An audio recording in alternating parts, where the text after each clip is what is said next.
Hello students, मैं ममता मित्तल और आज हम करने जा रहे हैं क्लास 9th का चैप्टर 3 परमाणु तथा अणु। तो पहले समझते हैं परमाणु का मीनिंग क्या होता है। आप सभी ने बिल्डिंग तो देखी ही होगी। तो बिल्डिंग किससे बनती है? कमरों से। कमरों के समूह को हम नाम क्या देते हैं? बिल्डिंग का। और कमरे किससे बन रहे होते हैं? दीवारों से। दीवारें किससे बन रही हैं? ईंटों से। तो अगर हम सपोज करें कि इमारत को, बिल्डिंग को बनाने वाला स्मॉलेस्ट यूनिट क्या है, वो क्या आएगा? ईंट। ईंटों को क्रम वाइज लगाकर हमने बिल्डिंग को तैयार किया। तो इसी प्रकार से अगर किसी तत्व की बात करते हैं हम, लेट सपोज मेरे हाथ में ये है चौक है। किससे बना होता है? वेल नोन है कि इसमें कैल्शियम होता है। आप सबको पता भी होना चाहिए कि इसमें क्या होता है? कैल्शियम। तो कैल्शियम, चौक के अंदर कैल्शियम किस तरह से प्रेजेंट होते हैं? Like this. और नंबर ऑफ कैल्शियम के कण इसके अंदर प्रेजेंट होते हैं और इन कणों को नाम क्या दिया जाता है? परमाणु का। यदि हमने समझना है कि स्मॉलेस्ट यूनिट किसी भी चीज को बनाने वाला कौन होता है, तो हमारे पास आंसर क्या आता है? परमाणु। तो ये जो कण इस चौक में प्रेजेंट हैं, बहुत ही संख्या में हैं। इतने छोटे होते हैं कि आप इनको नग्न आंखों से नहीं देख सकते। और इसका नाम क्या होता है? एटम, या फिर हम क्या कहते हैं? परमाणु। परमाणु के बारे में जो रिसर्च है वह बहुत पहले से चल रही थी। लगभग 500 ईसा पूर्व से ही इसके बारे में सोच विचार, अलग अलग पॉइंट ऑफ व्यू रेफर किए गए। हमारे भारतीय तथा ग्रीक फिलोसफर पदार्थ की विभाज्यता के बारे में बहुत तरह के अपने अपने विचार पेश कर रहे थे। इनमें सबसे पहले आए महर्षि कन्नड़। महर्षि कन्नड़ के अनुसार कोई भी पदार्थ है उसको तोड़ा जाएगा। अब पदार्थ को तोड़ेंगे तो क्या होगा? उसके छोटे टुकड़े बन जाएंगे। उसको और अधिक तोड़ो और तब तक तोड़ते रहो जब तक आपको ऐसा कण न मिल जाए जो बिल्कुल अविभाजित हो, मीन्स वो फर्दर टूटे नहीं। उस अविभाजित, उस सूक्ष्म कण को उनके द्वारा नाम दिया गया परमाणु का। इसके बाद आए एक और दार्शनिक जिनका नाम था पकुदा कात्यायन। उन्होंने इसको थोड़ा सा विस्तृत करके हमारे आगे पेश किया। उन्होंने टर्म क्या दी कि ये जो कण है ये इंडिविजुअल रूप में नहीं पाए जाते, ये एक दूसरे से जुड़े हुए होते हैं। मीन्स एक कण दूसरे कण से किसी न किसी तरह के बॉन्ड के द्वारा आपस में जुड़ा होता है, जिसके कारण हमारे पास पदार्थ के भविन्न रूप प्राप्त होते हैं। तो ये था इंडियन फिलोसफर्स के द्वारा दिया गया point of view. No doubt वो परमाणु की कंसेप्ट के ऊपर पहुंचे, लेकिन कोई एक्सपेरिमेंट नहीं दिया गया, सिर्फ विचारधारा रखी गई।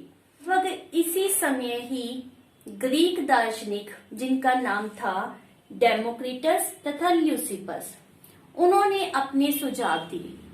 उनके अकॉर्डिंगली वही टर्म थी जो हमारे पास महर्षि कन्नड़ के द्वारा दी गई थी कि किसी भी पदार्थ को लो, उसको विभाजित करते जाओ।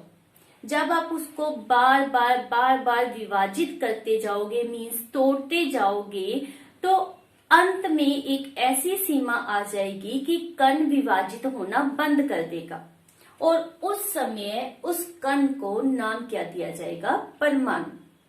लेकिन ये वही टर्म जैसे हमारे इंडियन दार्शनिक के द्वारा दिया गया था कि एक विचारधारा है, इसके बारे में 18वीं शताब्दी तक कोई एक्सपेरिमेंटल पॉइंट ऑफ व्यू से एक्सप्लेनेशन नहीं आई थी। इसके बाद आए जॉन डाल्टन।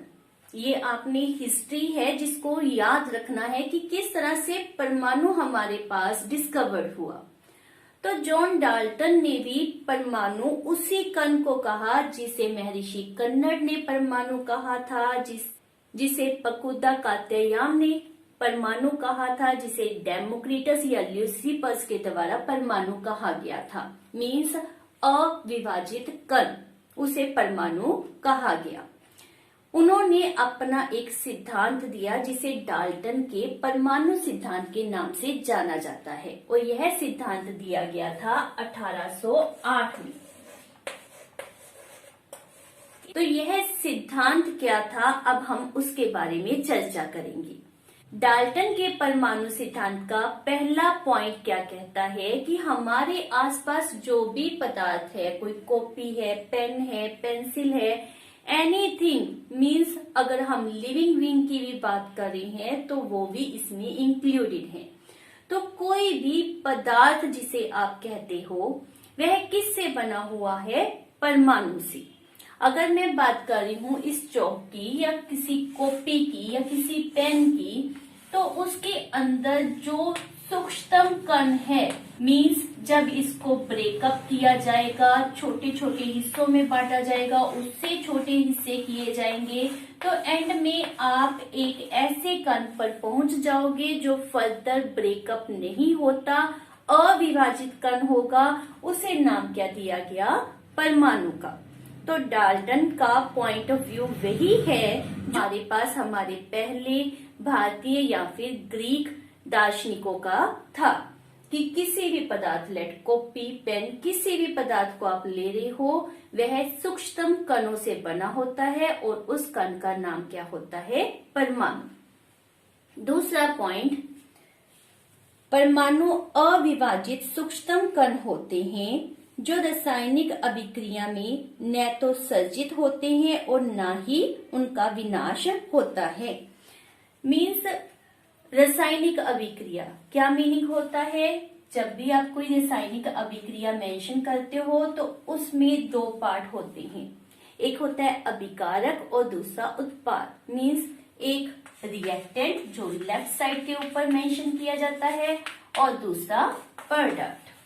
ठीक है, तो जब आप कोई भी रासायनिक अभिक्रिया करते हो, लेट्स सपोज मैं रेफर कर दूं C+O2, तो क्या प्रोडक्ट बनते समय कोई एक परमाणु नष्ट हो जाएगा, मीन्स यहाँ पर सिर्फ CO लिखा जाए, O2 ना लिखा जाए? Is it possible? आप अब तक बहुत तरह की अभिक्रियाएं कर चुके हो, तो क्या ऐसा हो सकता है कि रिएक्टेंट और प्रोडक्ट एक दूसरे से मैच ना करते हो, कोई परमाणु मिसिंग हो या कोई न्यू परमाणु, मान लेते मैं यहाँ कह दूं H रेफर कर दो, क्या ये पॉसिबल हो सकता है? नहीं। तो यही हमारे पास डाल्टन साइंटिस्ट के द्वारा मेंशन किया गया कि जब कोई रासायनिक अभिक्रिया होती है ना तो परमाणु सर्जित होता है और ना ही वह नष्ट होता है। तो यह था परमाणु सिद्धांत का दूसरा पॉइंट।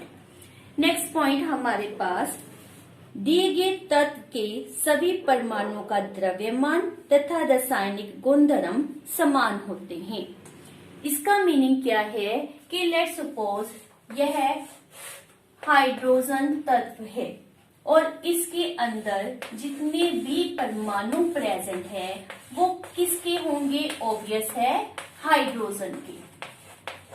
उनका शेप, उनका साइज, उनका मास, द्रव्यमान, वॉल्यूम, रासायनिक उनके गुणधर्म सब क्या होंगे? एक दूसरे से मैच करते होंगे अकॉर्डिंग टू डाल्टन। इसमें बाद में कुछ लिमिटेशंस पाई गई, लेकिन अब हम क्या कर रहे हैं? डाल्टन के सिद्धांत को, तो उसके अकॉर्डिंगली एक तत्व के अंदर जितने भी परमाणु पाए जाते हैं वो इन ऑल रिस्पेक्ट एक दूसरे से बिल्कुल मैच करते हैं। फोर्थ पॉइंट, भिन्न भिन्न तत्वों के परमाणुओं के द्रव्यमान तथा रासायनिक गुणधर्म भिन्न भिन्न होते हैं। अगर हम हाइड्रोजन का कंपैरिजन किसी और तत्व के परमाणुओं से करते हैं, means let lithium, helium, beryllium, boron, well known है आपको ये तत्व। तो अगर इनसे कंपैरिजन किया जाता है तो हम क्या कहेंगे कि ये सभी परमाणु जो लिथियम के हैं वो एक दूसरे से मैच कर रहे होंगे। यस, क्योंकि ये हमारे पास जो हमारा पिछला पॉइंट था उसमें मेंशन किया गया। क्या ये सभी हाइड्रोजन से भी मैच करेंगे? तो आंसर क्या आएगा? नो। भिन्न भिन्न तत्वों के अंदर प्रेजेंट जो भी एटम्स होते हैं वे एक दूसरे से इन ऑल रिस्पेक्ट डिफरेंट होंगे। उनका साइज, उनकी शेप, उनकी रासायनिक गुणधर्म सब एक दूसरे से डिफरेंट होंगे। वो किसी भी रिस्पेक्ट में एक दूसरे से मैच नहीं करेंगे। क्लियर? नेक्स्ट पॉइंट है हमारा, भिन्न भिन्न तत्वों के परमाणु परस्पर छोटी पूर्ण संख्या के अनुपात में सहयोग कर यौगिक निर्मित करते हैं। इट मीन्स अगर हम एक हाइड्रोजन ले लें, हाइड्रोजन तत्व के किसी परमाणु को ले लें और दूसरा ऑक्सीजन तत्व के परमाणु को लिया जाए और इन दोनों को मिलाकर हम किसी यौगिक का निर्माण करते हैं, लेट H2O, ये हमने यौगिक का निर्माण करना है। तो निर्माण कैसे किया जाता है कि जो भी आप परमाणु लेते हो वह पूर्ण संख्या में लेते हो। मीन्स ऐसा नहीं होगा कि H2O लिखा है, H12O2, H1.6O2, इस तरह से नहीं होगा। ऑलवेज जब भी एटम एक दूसरे से जुड़ते हैं तो वो एक निश्चित अनुपात में एक दूसरे से जुड़ेंगे और वह पूर्ण संख्या होगी। ये कंपल्सरी कंडीशन है कि जब भी एटम एक दूसरे से जुड़ेंगे तो वह पूर्ण संख्या में एक दूसरे से जुड़ते हैं तथा यौगिक का निर्माण करते हैं। नेक्स्ट हमारा पॉइंट है, किसी भी यौगिक के परमाणुओं की सापेक्ष संख्या एवं प्रकार निश्चित होते हैं।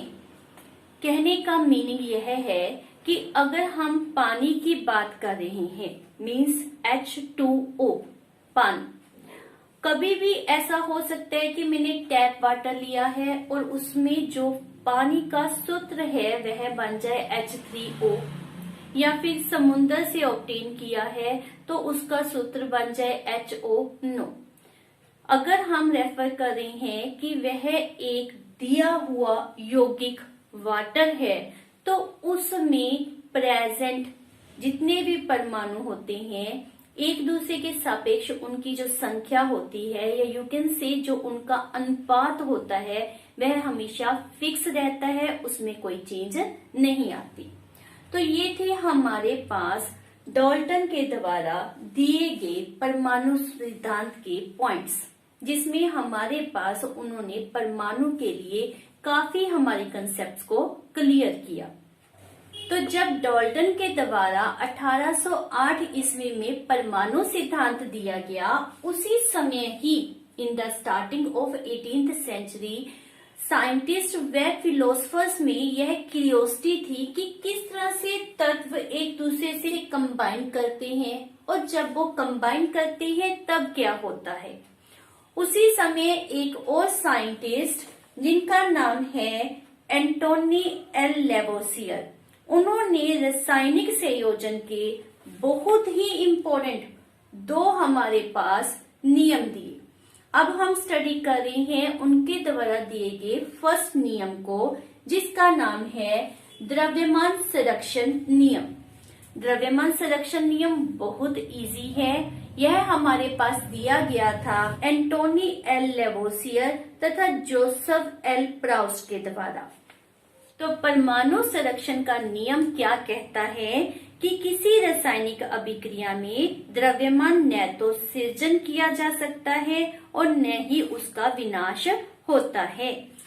इस कंसेप्ट को एक्सप्लेन करने के लिए लेट्स सपोज हम कोई रिएक्शन ले लेते हैं, let's C+O2, carbon plus oxygen, तो क्या बनेगा CO2। यदि आप द्रव्यमान की बात करते हैं तो इसका द्रव्यमान कितना होता है 12। हम इसको ग्राम से रिप्रेजेंट कर रही हैं। वैसे द्रव्यमान आप आगे पढ़ोगे, द्रव्यमान को, परमाणु द्रव्यमान को रिप्रेजेंट करने के लिए नॉर्मली AMU या फिर ओनली U टर्म को यूज किया जाता है। उसको हम फर्दर डिटेल में करेंगे। ऑक्सीजन, एक ऑक्सीजन का जो द्रव्यमान होता है वह 16 होता है। अब हमारे पास यह 2 टाइम प्रेजेंट है तो इसका द्रव्यमान हमारे पास कितना हो जाएगा 32 ग्राम। तो इन दोनों का मीन्स कार्बन तथा ऑक्सीजन जिसको हमने रिएक्टेंट रेफर किया है उसका टोटल द्रव्यमान हमारे पास कितना आ जाता है, that is 12 plus 32 means 44 gram. Clear. और जब हम प्रोडक्ट की बात करते हैं तो प्रोडक्ट में हमारे पास बनी है carbon dioxide. C means 12 plus O2 that is 32। तो यहाँ पर भी हमारे पास द्रव्यमान कितना ऑब्टेन हो रहा है 44। यही हमारे पास द्रव्यमान संरक्षण का नियम बताता है कि जब भी कोई रासायनिक अभिक्रिया होती है द्रव्यमान न तो बनेगा न ही नष्ट होगा। मीन्स कभी भी यह नहीं होगा कि आपके पास रिएक्टेंट 44 है और प्रोडक्ट आपके पास 40 आ जाए या 50 आ जाए। It is not possible. ये हमारे पास इन साइंटिस्ट के द्वारा बताया गया। हमारे पास एनसीईआरटी में एक प्रश्न इसके ऊपर बेस्ड है। एक अभिक्रिया में 5.3 ग्राम सोडियम कार्बोनेट तथा 6 ग्राम एसिटिक अम्ल अभिकृत होते हैं। 2.2 gram carbon dioxide, 8.2 gram sodium acetate एवं 0.9 ग्राम जल उत्पाद के रूप में प्राप्त होते हैं। इस अभिक्रिया के द्वारा दिखाएं कि यह परीक्षण द्रव्यमान संरक्षण के नियम के अनुरूप है। तो हमारे पास अभिक्रिया क्या दी गई है, सोडियम कार्बोनेट, वो कंबाइन कर रहा है एसिटिक अम्ल से। उनकी मात्रा भी हमारे पास दी गई है। तो यह है हमारे पास अभिकारक या कह लो रिएक्टेंट। और रिएक्टेंट का हमारे पास द्रव्यमान कितना आया है वो हम कैलकुलेट कर लेंगे। Means 5.3 plus 6.0। तो यह हमारे पास कितना आ जाएगा 11.3 ग्राम। क्लियर। तो यह हमारे पास रिएक्टेंट का द्रव्यमान आया। उत्पाद या कह लो प्रोडक्ट हमारे पास क्या दिए गए हैं, सोडियम एसिटेट, कार्बन डाइऑक्साइड तथा जल। इन तीनों की भी हमारे पास मात्रा दी गई है।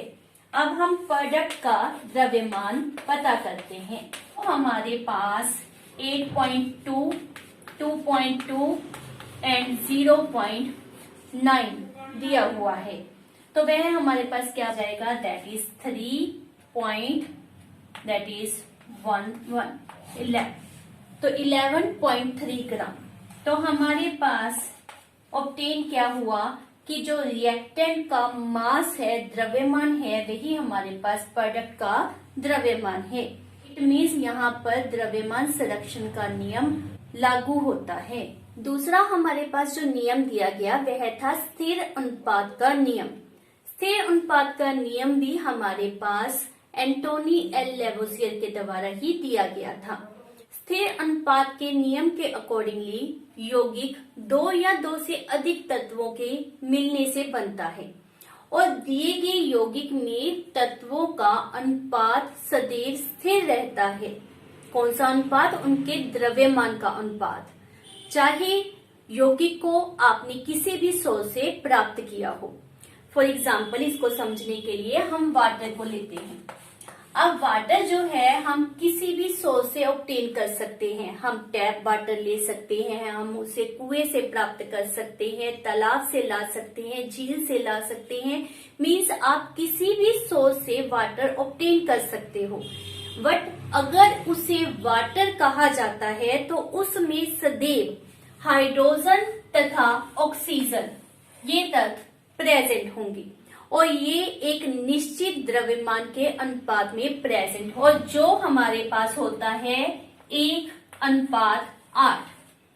तो हमारे पास whatever the source of a compound, दिया गया द्रव्यमान का अनुपात हमेशा स्थिर रहता है, इसी कारण इसे स्थिर अनुपात का नियम कहते हैं।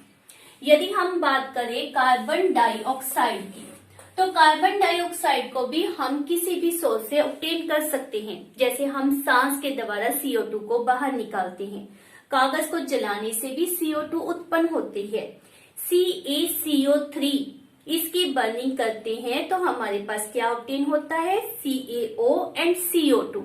तो CO2 आपको डिफरेंट सोर्सेज से मिल रही है, लेकिन हमारे पास स्थिर अनुपात का नियम क्या कहता है कि CO2 को ऑब्टेन करने का सोर्स कोई भी हो। यदि हम दिए गए कंपाउंड को CO2 कहते हैं तो उसमें सदैव C तथा O मीन्स कार्बन तथा ऑक्सीजन प्रेजेंट होंगी तथा उसका अनुपात कितना होगा, 3:8 मीन्स कार्बन और ऑक्सीजन के द्रव्यमान का अनुपात सदैव आपको 3:8 मिलेगा। इसी प्रकार से ही अमोनिया में नाइट्रोजन तथा हाइड्रोजन के द्रव्यमान का अनुपात सदैव 14:3 होता है। तो हमारे पास स्थिर अनुपात का नियम क्या कहता है, किसी भी यौगिक में तत्व सदैव एक निश्चित द्रव्यमान के अनुपात में विद्यमान होते हैं। अब प्रश्न उठता है कि परमाणु कितने बड़े होते हैं। अब तक जो भी हमने पढ़ा, हमने क्या मेंशन किया कि यह किसी भी पदार्थ को बनाने वाली सूक्ष्मतम इकाई है। इतना छोटा होता है कि इसको हम नगण्य रेफर कर सकते हैं, मीन्स जो हमें आंखों से दिखाई नहीं देते हैं, मीन्स नगन आंखों से दिखाई नहीं देते हैं। तो फिर हम इनके बारे में क्यों सोचते हैं, क्यों जानना चाहते हैं, बिकॉज जितने भी पदार्थ हैं इस वर्ल्ड में वो किससे बने हुए हैं, फ्रॉम द एटम, परमाणु से ही सभी पदार्थों का निर्माण हुआ है। इसीलिए हमें इसको जानने की इतनी क्यूरियोसिटी होती है। परमाणु का जो साइज होता है, मीन्स जो परमाणु की त्रिज्या है, उसको नैनोमीटर में मेजर किया जाता है। नैनोमीटर का मतलब क्या होता है, 1 नैनोमीटर 10⁻⁻9 मीटर के बराबर होती है। यदि हम सबसे छोटे परमाणु, जिसका नाम क्या है, हाइड्रोजन, यदि हम उसकी बात करते हैं तो उसकी त्रिज्या कितनी होती है, 10⁻⁻10 मीटर। इट मीन्स हाइड्रोजन की जो त्रिज्या है वह बहुत ही स्मॉल होती है, जबकि जल के अणु की जो त्रिज्या होती है वह होती है 10⁻⁹। हीमोग्लोबिन अणु की त्रिज्या 10⁻⁸ होती है। रेत के कण जिसे हम देख सकते हैं 10⁻⁻4 होती है। चींटी का जो साइज है वह होता है 10⁻⁻3 मीटर और सेब का साइज या त्रिज्या जो होती है वह होती है 10⁻⁻1 मीटर। तो इट मीन्स क्या है कि दी गई तालिका में सबसे छोटा साइज हमारे पास किसका है, परमाणु का। तो परमाणु का जो साइज है वह बहुत बहुत बहुत ही छोटा होता है। जा रहे हैं विभिन्न तत्वों के परमाणु के आधुनिक प्रतीक मीन्स सिंबल। जॉन डाल्टन के द्वारा विभिन्न तत्वों के परमाणुओं के लिए सिंबल्स दिए गए, जो एक तत्व की निश्चित मात्रा की ओर इशारा करते थे। मीन्स वह तत्व में प्रेजेंट एक परमाणु के लिए सिंबल अंकित किया गया। फॉर एग्जाम्पल, जो हमारे पास यह टेबल दिया गया है, इस टेबल में हमारे पास लेट हम कॉपर की बात करते हैं तो कॉपर का नाम C इसलिए रखा गया क्योंकि वह साइप्रस से उत्पन्न हुआ है। साइप्रस वह स्थान है जहां पर कॉपर फर्स्ट टाइम ऑब्टेन किया गया। कुछ तत्वों के जो नाम थे वह उनके विशिष्ट रंग को रिप्रेजेंट करते थे। ऐसे जब हम बात करते हैं सोने की मीन्स गोल्ड, जिसको G से हमारे पास रिप्रेजेंट किया गया है, तो इसका जो G शब्द है वह हमारे पास गोल्ड मीन्स पीले रंग को रिप्रेजेंट करता है। अकॉर्डिंग टू साइंटिस्ट बर्जेलियस ने जो हमारे पास एट प्रेजेंट नेमिंग का सिस्टम है वो प्रोवाइड किया, और इसी नियम को फर्दर सपोर्ट किया गया विद द IUPAC, जिसका मीनिंग होता है international union of pure and applied chemistry. International union of pure and applied chemistry, यह एक अंतरराष्ट्रीय संस्था है, ऑर्गेनाइजेशन है, जिसके द्वारा किसी तत्व को कौन सा सिंबल देना है वह डिसाइड किया जाता है। तो अकॉर्डिंग टू IUPAC सिस्टम, किसी भी तत्व के लिए हम क्या यूज करेंगे, वैसे ही 2 या फिर 1 इंग्लिश का अल्फाबेट। जो फर्स्ट अल्फाबेट यूज किया जाता है वह हमेशा कैपिटल लेटर में रेफर करना है, और जो सेकंड अल्फाबेट होता है वह स्मॉल लेटर में रिप्रेजेंट करना होता है। तो IUPAC के अकॉर्डिंगली हाइड्रोजन को हम H सिंबल से रिप्रेजेंट करते हैं। हीलियम को रिप्रेजेंट किया जाता है HE से, क्योंकि अगर इसको भी H से रिप्रेजेंट करेंगे तो कैसे पता चलेगा कि हम हाइड्रोजन की बात कर रहे हैं या फिर हीलियम से। तो इट मीन्स क्या है कि हमारे पास या तो फर्स्ट लेटर को यूज किया जाता है टू रेफर द सिंबल, या फिर हमारे पास फर्स्ट 2 अल्फाबेट HE जैसे हमने यहाँ पर यूज किया, तो फर्स्ट 2 लेटर्स को यूज किया जाता है किसी भी सिंबल को रिप्रेजेंट करने के लिए। और हमेशा माइंड में रखना है कि फर्स्ट लेटर कैपिटल होगा और दूसरा लेटर स्मॉल होगा। इसी तरह से next lithium, beryllium, boron, carbon, nitrogen, oxygen, fluorine, neon mention किए गए।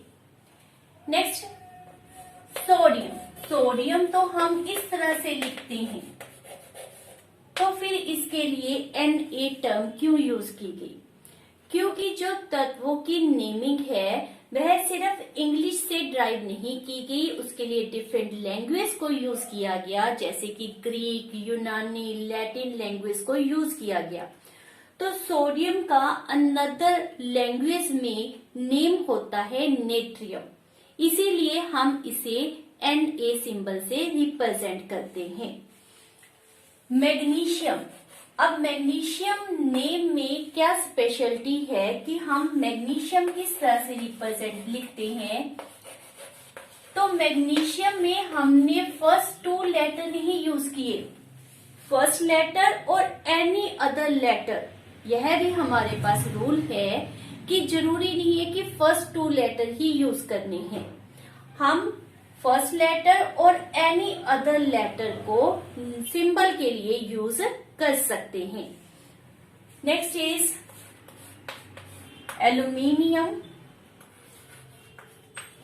Silicon, phosphorus, next sulphur on the number 16 होता है, chlorine, argon. Next is potassium. अब ये भी नाम आप देख रहे हैं पोटाशियम, लेकिन मैंने लिखा क्या है के, बिकॉज ये केलियम शब्द से ऑब्टेन किया गया है, जो कि लैटिन लैंग्वेज से बिलोंग करता है। और 20th के ऊपर हमारे पास क्या होता है, कैल्शियम। तो ये है अप टू 20 मैंने आपको ये सिंबल दिए हैं, जिसको इजीली लेते हुए आपने याद करना है, और जरूर याद करना है, बिकॉज ये केमिस्ट्री के बेसिक हैं, जिसके द्वारा ही आप फर्दर केमिस्ट्री में आगे बढ़ सकते हो। जैसा आपने जॉन डाल्टन के द्वारा दिया गया परमाणु सिद्धांत को अध्ययन किया, तो उसमें बहुत ही अच्छे प्रकार से हमारे पास स्थिर अनुपात के नियम को समझाया गया था। उसी से प्रेरित होकर डिफरेंट साइंटिस्ट के द्वारा वर्किंग की गई कि डिफरेंट परमाणुओं का द्रव्यमान कितना होता है, क्योंकि एक परमाणु के द्रव्यमान को कैलकुलेट करना बहुत ही टफ था। उन्होंने यौगिक के द्वारा परमाणु के द्रव्यमान को फाइंड आउट किया, जैसे अगर हम सोचें कार्बन मोनोऑक्साइड, क्या सूत्र होगा इसका? CO, carbon monoxide. तो इसमें हमारे पास द्रव्यमान का अनुपात 3:4 पाया गया। यदि कार्बन मोनोऑक्साइड में कार्बन 3:4 प्रेजेंट है तो इट मीन्स यदि हम कार्बन को 1U सपोज कर लें, कार्बन के द्रव्यमान को 1U सपोज कर लें, तो कार्बन 4/3 गुना अधिक द्रव्यमान वाले ऑक्सीजन के साथ कंबाइन करके कार्बन मोनोऑक्साइड को बना रही है। मीन्स कार्बन का द्रव्यमान हमारे पास 1U और ऑक्सीजन का द्रव्यमान 1.33U ऑब्टेन हुआ। तो हमने यौगिक से कार्बन तथा ऑक्सीजन के द्रव्यमान को ऑब्टेन किया है। यहाँ पर U का मीनिंग होता है यूनिफाइड द्रव्यमान। IUPAC के अकॉर्डिंगली परमाणु द्रव्यमान के लिए AMU एटॉमिक मास यूनिट को इकाई के रूप में यूज किया गया। बाद में इसको U से रिप्रेजेंट करना शुरू किया गया, जिसका मीनिंग होता है यूनिफाइड द्रव्यमान। तो परमाणु द्रव्यमान की इकाई कौन कौन सी होती है? U as well as AMU। शुरुआत में ऑक्सीजन को द्रव्यमान इकाई के रूप में उपयोग में लाया गया। कहने का मीनिंग है कि ऑक्सीजन परमाणु के द्रव्यमान के 1/16वें भाग को एज ए परमाणु द्रव्यमान इकाई माना गया। ऑक्सीजन को परमाणु द्रव्यमान इकाई लेने के बहुत से रीजन थे, जैसे कि ऑक्सीजन बहुत ही ज्यादा रिएक्टिव होता है, यह बहुत से एलिमेंट से रिएक्ट कर सकता है। सेकेंडली, ऑक्सीजन अगर परमाणु द्रव्यमान इकाई के रूप में ली जाती है तो बहुत से परमाणुओं का जो द्रव्यमान है वह पूर्ण संख्या के रूप में ऑब्टेन होता है, और हमारे साइंटिस्ट यही चाहते थे कि जो परमाणु द्रव्यमान है वह पूर्ण संख्या के रूप में हमें प्राप्त हो। कुछ लिमिटेशंस के कारण ऑक्सीजन को परमाणु द्रव्यमान इकाई के रूप में नहीं लिया गया। सन 1961 में कार्बन को परमाणु द्रव्यमान इकाई के रूप में लिया गया, और जिसको हम आज भी फॉलो करते हैं। उसी समय हमारे पास AMU के लिए क्या टर्म या क्या परिभाषा बनी? AMU means atomic mass unit, या यू कैन से परमाणु द्रव्यमान इकाई। 1/12 गुना कार्बन के एक परमाणु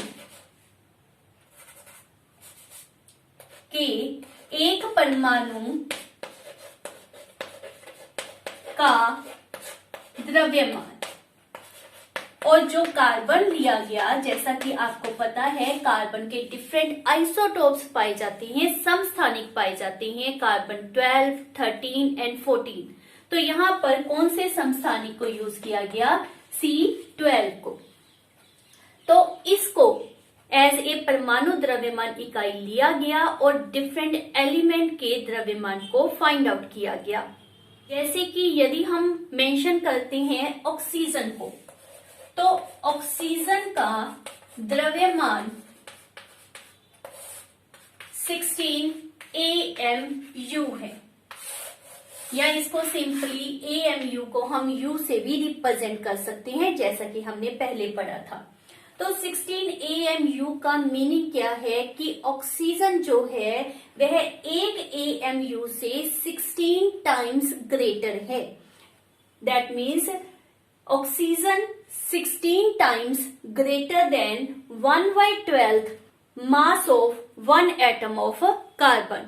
मतलब कार्बन के एक परमाणु के द्रव्यमान का 1/12 से गुना करने पर जो हमें प्राप्त होगी अमाउंट, उसको 16 टाइम जब करेंगे तो हमारे पास ऑक्सीजन का द्रव्यमान ऑब्टेन होगा।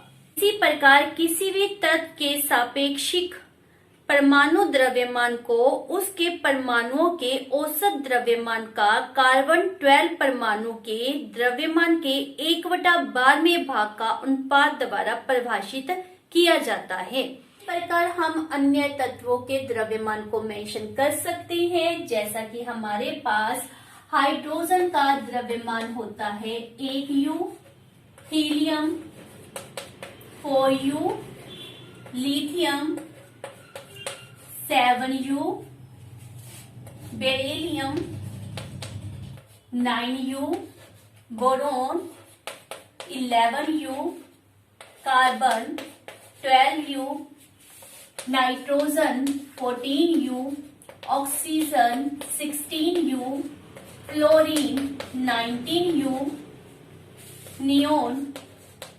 20U, sodium 23U, magnesium 24U and so on. आपके पास डिफरेंट एलिमेंट्स का द्रव्यमान ऑब्टेन हो सकता है।